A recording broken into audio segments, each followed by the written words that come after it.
Welcome to the Keiser Report. I'm Max Keiser. Render unto Caesar the things that are Caesar's, and unto Warren Buffett everything else. Stacey. Max, we're going to be speaking about, debt pushers, oligarchs, and middlemen in this episode. And the first headline reads, Warren Buffett's mobile home empire preys on the poor. Billionaire profits at every step from building to selling to high-cost lending. This is Clayton Homes, and it's the nation's biggest home builder. They build 50% of new homes in America, and they're all mobile homes. You know, there's things that you have delivered on the back of a truck, a lorry, and put onto some piece of property that you don't actually own somewhere. Well, Buffett's mobile home empire promises low-income Americans the dream of home ownership, but Clayton relies on predatory sales practices, exorbitant fees, and interest rates that can exceed 15%, trapping many buyers in loans they can't afford in homes that are almost impossible to sell or refinance, an investigation by the Center for Public Integrity and the Seattle Times has found. Yeah, well, Warren Buffett's become the company store of America. He's the guy people end up dealing with, whether they're eating junk food from junk food sellers, processed food. Of course, he owns huge amounts of processed foods. He owns railways to move all the processed food and coal and energy and oil and all that stuff from coast to coast. He's now into essentially the slumlord business. I kind of feel bad for Warren Buffett because I started following his career 30 years ago. And early on, he used the Graham-Dodd valuation model, buying, dollars for 50 cents, and he's a pretty respected guy. But at some point, you run out of companies to buy into where you are simply providing capital in a way that makes economic sense. And now in the last 10 years, he's really had to resort to slumlord business and junk food business, and him and Charlie Munger, his friend, have had to really kind of roll in the gutter now to pick up the change, and it's really sad to see. So this is Clayton Homes, the biggest home builder in America. They build those mobile homes. His company, Berkshire Hathaway, bought the company in 2003. He's expanded it from a $1.3 billion, which he bought it at, to now a multi-billion-dollar company. Basically, Clayton Homes uses other Berkshire Hathaway subsidiaries like painting and decorating, and Clayton Homes itself borrows money from Berkshire Hathaway in order to lend to these people at 15%. Of course, Berkshire Hathaway is one of the highest rated bonds in the world. They could issue debt at the lowest cost. In fact, they could get it for basically negative interest rates at the government. And they talk about that under federal guidelines, most Clayton loans are considered higher priced. Those loans average 7 percentage points higher than the typical home loan in 2013, according to the Center for Public Integrity Times analysis of federal data, compared with just 3.8 percentage points above for other lenders. Right. If Warren Buffett were a politician in South Africa 20, 30 years ago, he would support apartheid, because this is interest rate apartheid. If you are not one of Warren's friends or shareholders, and the shares are over $200,000 apiece, then you're going to pay through the nose an exorbitant rate for access to capital. If you're on the right side of the interest rate apartheid wall, and you're a friend of Charlie and Warren, then your cost of capital is near zero.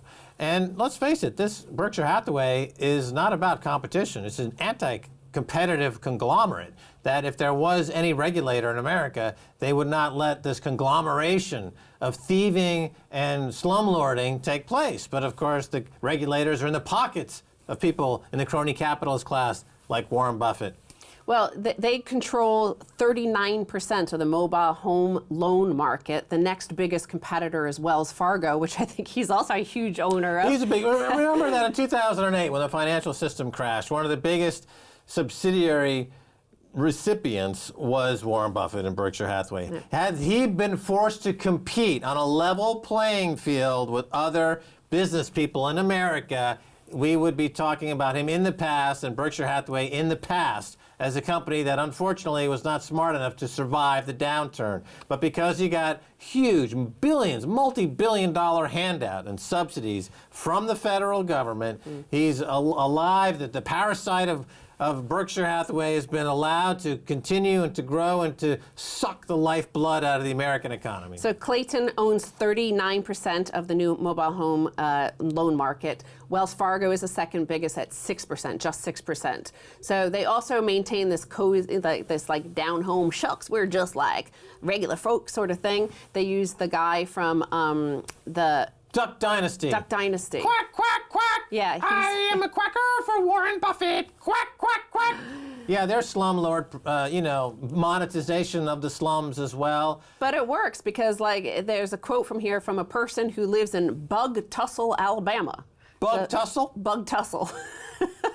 These bugs are tussling down in Alabama, and Carol has been paying down her home for more than a decade, but still owes nearly 90% of the sales price and more than twice what the home is worth, because of course the value of these mobile homes are just like cars. You drive it off the lot and it drops by 50%. In the meantime, these people have 20, 22, 26-year loans, up to 30-year loans on these properties that the break-even point doesn't even come until 21 years into these loans because of the high interest rates and the declining value of it. Like anyone who's seen that movie, It's a Wonderful Life, with Jimmy Stewart at the SNL, who everyone loves. He goes against Mr. Potter, who's the corrupt banker in the evil center of town, who turns the town into houses and whiskey joints. And this sounds like Bug Tussle is being turned in via Berkshire Hathaway, a slum of ill repute and drug use, thanks to Mr. Potter / Warren Buffett.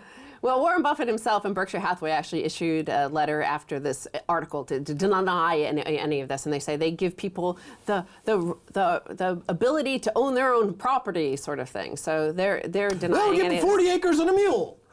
Yeah, we give them all the chains they need to wrap around their necks and jump in the pond and drown. At a good price, at a good rate, because we love you at Berkshire Hathaway. So another interesting thing along this sort of line of why Americans are sinking deeper and deeper into poverty is the real reason. Yeah, why is that? If things are so great, and Warren Buffett can buy all these great businesses, and the money's easy, and America's fabulous, why is the poverty rate skyrocketing? Well, exactly. Well, because there's a lot of middlemen and there are many administrators in this so-called capitalist system. And we turn to the headline, the real reason college tuition costs so much. A major factor driving an increase in costs is the constant expansion of university administration. According to the Department of Education data, administrative positions at colleges and universities grew by 60% between 1993 and 2009, which Bloomberg reported was 10 times the rate of growth of tenured faculty positions. So you have in California, there was a 221% increase in the number of administrators, and they're on huge salaries compared to the tenured faculty salaries, which were declining. I'll give you another country that died because there were too many bureaucrats, civil servants, and administrators. The Soviet Union. Yeah, exactly. So America is becoming Sovietization by giving money to bureaucrats. There's too many bureaucrats, but there's also toll booths. Like Warren Buffett is a toll booth operator. Every single aspect of the mobile home market of people already so impoverished, working at McDonald's and chefs and short order chefs. That's for slave wages. Yeah, but he's taking a cut at every single. Right. He's angle. the company store. Remember, on the plantation in the antebellum South of America, there were the slaves, and they had to shop at the company store, which was owned by the slave owner. So here's Warren Buffett, slave owner of the 21st century. He owns Berkshire Hathaway, the company store. He puts people up in these slums, and if they got to buy toothpaste, toothbrush, a biscuit, a condom, a Bic shaver, Heinz a shaver, ketchup, a ketchup. Right? Kraft macaroni and cheese here's dinner. Warren Buffett should have a cookbook, how to make some lovely tomato soup for your family. Take a little Heinz ketchup packet from one of the restaurants he owns and put it into some hot boiling water and maybe, shoot a frog or whatever they have in Bug Tussle. Get some bugs, put it in your ketchup soup. And it's a Warren stew, Warren Buffett stew. Warren loves us. Actually, on that Warren Buffett story, a lot of people are in default on their mortgage loans on these mobile homes. Well, they're going to Warren Buffett's own prisons. Exactly, but apparently the debt collectors are telling them, encouraging them not to buy medicine, not to buy food that week and things like that. But finally, I want to talk about another story along this sort of debt market and toll booths everywhere, is it emerged this past week that the IMF has made a 2.5 billion euro profit on Greek debt and the Greek misery and Greek austerity and the Greek disaster. Well, here we have odious debt has finally arrived, Greece to write off illegal debt. So Zoe Konstantinopoulou, and I hope I pronounced his name right, the head of the Greek parliament, and the Zoe Konstantinopoulou. And he released 2 videos which promptly went viral, and I'll show you a little clip here because that clip, that text there says, check it, erase it. And that is referring to 320 billion euro debt. The people of Greece want to check it, that it's not odious, and of course they're going to find it's odious, and then write it off. No, you can't assume that they will automatically find it to be odious. Obviously, all the debt that was illegally incurred through the malfeasance and market securities law violations of Goldman Sachs and John Paulson and Papandreou, the former prime minister, who colluded to defraud the Greek people as they were fraudulently induced to join the euro. Well, there's a debt truth committee. They formed a debt truth committee. Again, like apartheid. They're going to look at it. Yeah, exactly like apartheid. They're going to examine it and find out which is illegal, which was given odiously, like with a predatory loan, as we're talking at the beginning of the show, is if you're giving a loan to somebody that you know cannot pay this back, that's considered odious debt. It's considered a predatory loan. It's considered illegal. You can't coerce somebody into taking something that they can't afford to pay. So they want to look at whether or not this debt bailout, the IMF, the Troika, all of that loans that they gave during the crisis, whether they knew that in fact Greece could never pay that back. Obviously they did know because it's 180% of their GDP. Any debt that tastes worse than moussaka is odious and should be made illegal and written off. That's the Max Keiser debt jubilee methodology. Odious debt, moussaka. Which tastes better? Moussaka? Then this is clearly garbage debt. It's illegal. It's odious. Get rid of it. Follow my advice, Greece. The problem with your test is that everything tastes better with ouzo. Thanks, Stacey. All right, well, stay tuned for the second half. A whole lot more.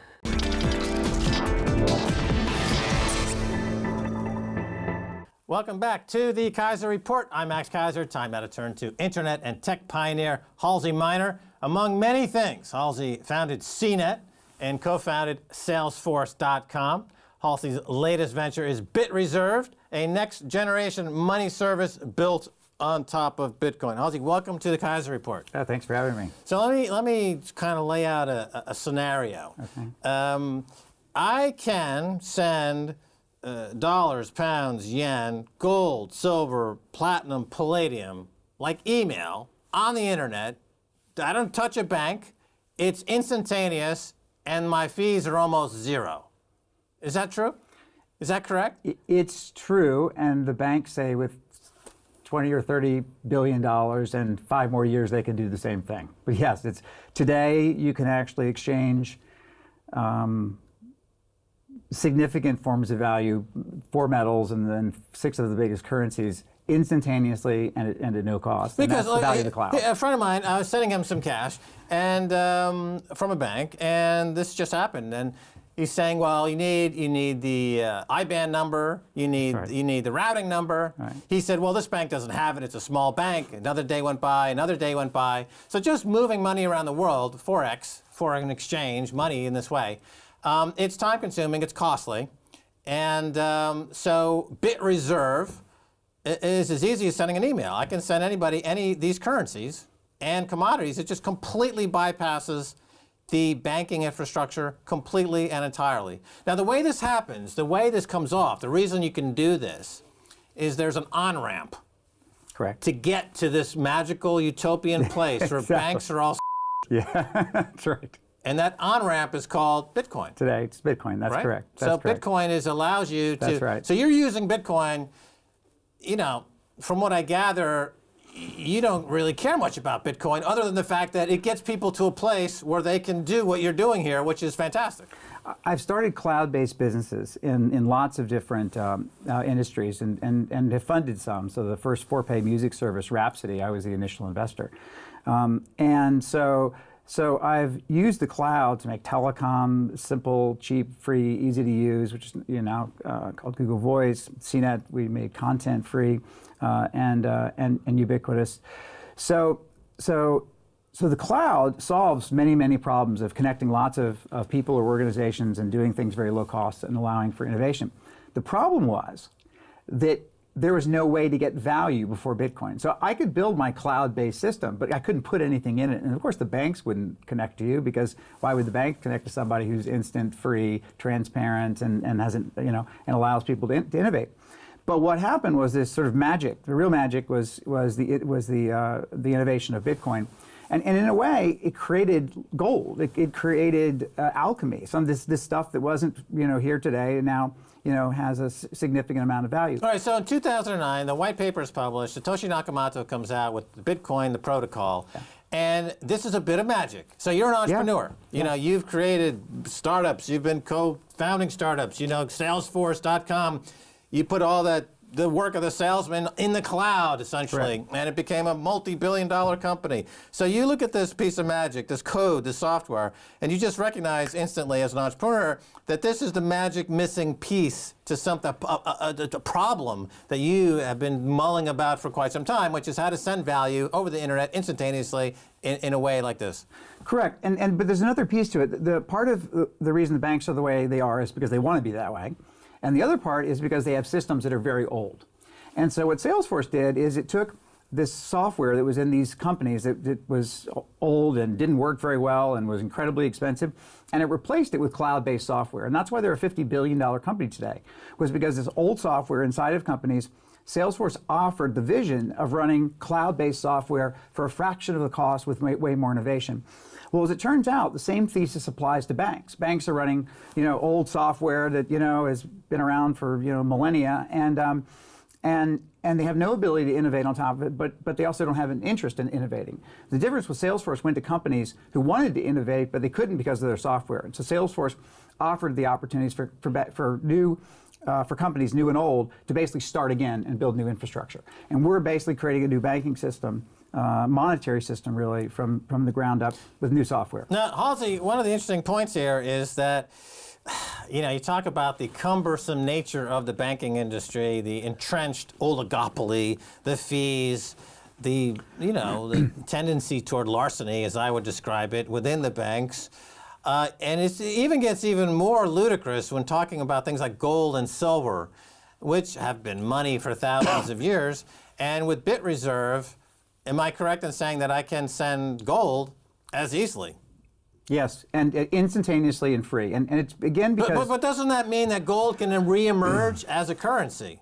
The beauty of what we do is we let everybody choose the form of value that feels most comfortable to them. And so economists have suggested gold, and some have suggested Bitcoin, and some have said the dollar is right. And our whole thesis as a company is we're not going to dictate to you what should be your form of monetary value. We're going to let you use 10 now, and I have to think by the end of the year, 100 plus forms of value that you can, typically currencies, that you can hold whatever feels non-volatile to you or whatever you want. So we can resolve these academic debates because we'll see what people pick. People have a choice. And so, when I first looked at this business, the Bitcoin to me seemed volatile, and I thought there were a lot of people who wouldn't want to hold it because of this volatility. And so that really led to, well, how do I give dollars, euros, and even gold the same benefit of Bitcoin, sort of this instantaneous transactability, but do it to other forms of monetary value and let the consumer pick what feels most comfortable for them. The biggest market in the world, by far, is oil. Now, with every barrel of oil, there's something like $60,000 worth of derivatives that go with that barrel of oil.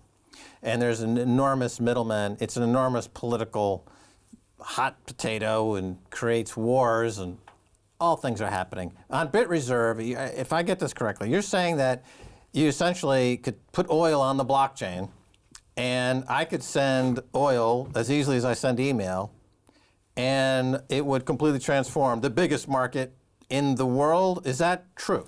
So the only product that we've announced that we announced was coming was oil, and we announced that it would come in 2015. And the reason we did that is because it's actually very hard to do it. Nobody's actually been able to. So most of the people who use oil as money or hedge it, they're all using sophisticated Wall Street trading systems, which is not appropriate for either us or the people that we're building products for.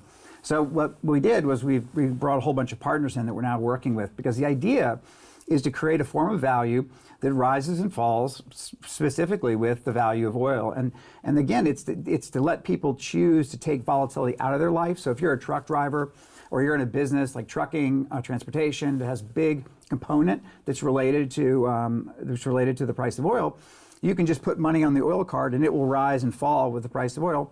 And so, a sophisticated strategy of hedging on Wall Street or here in London becomes something that your truck driver can go and can do himself through our card. But we're an innovative company, and it's an innovation within an innovation.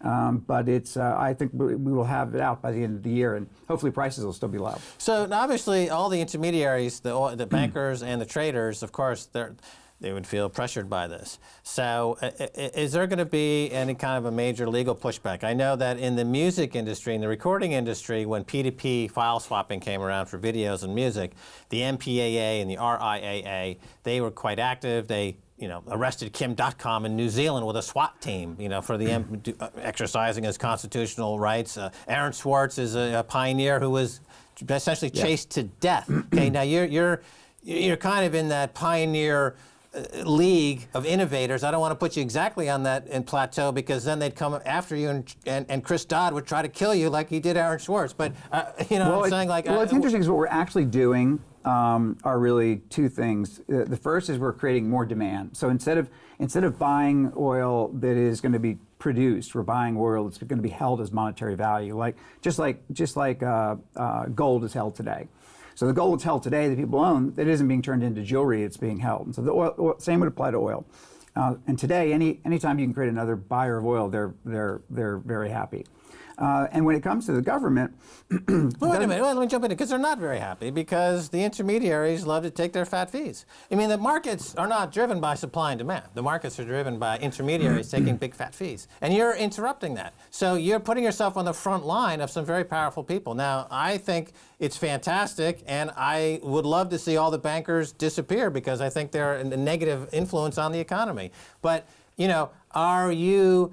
I mean, this is fantastic. That's all I can say. But I mean, it seems like you're taking on the most powerful shysters in the world. Are you ready for this? My experience has been, when competing with existing industries, that until they actually start feeling it financially, they don't really take it that seriously. And so I think for most of the things that we're doing today, my guess is that most of the big banks and other organizations are not really taking any of this very seriously. Okay, but they will, like they did with P2P file swapping. They absolutely and then you're going to, okay, they will. Let's talk about Mexico. Okay, Ricardo Salinas, who we interviewed on our show recently. We were down in Mexico City. A very nice fella down there. It's great. You've already doing some big deals down there. We've got about a minute left. Can you speak on that a little bit? Yeah, no. Ricardo is incredibly visionary. He's an amazing entrepreneur, and that is really our prototype. So you will be able to, the largest Electra, which he owns, which is the largest retailer, they will be accepting BitReserve first through their website, then through the stores. But at the same time, working with Banco Azteca and Electra, I will be able to send money through BitReserve to somebody down in Mexico, and they'll be able to go to one of 1,600 Electra stores and get that money for a fraction of the cost of remittance today. It's about a $30 billion remittance market, money moving from the U.S. down to Mexico. And they'll be able to use, if I send the money to somebody down there, and instead of remitting it, they actually buy at his store, what will happen is, because all those movements are free, the cost of money for the person goes from 10% to zero, and for Ricardo, there's no Visa. Right, the remittance market to Mexico is the biggest in the world. We're out of time. Halsey, thanks so much for being on the Keiser Report. Thanks, pleasure. All right, and that's going to do it for this edition of the Keiser Report with me, Max Keiser, and Stacey Herbert. I'd like to thank our guest, Halsey Minor, founder and CEO of BitReserve. If you'd like to get in touch, tweet us at Keiser Report. Until next time, bye, y'all.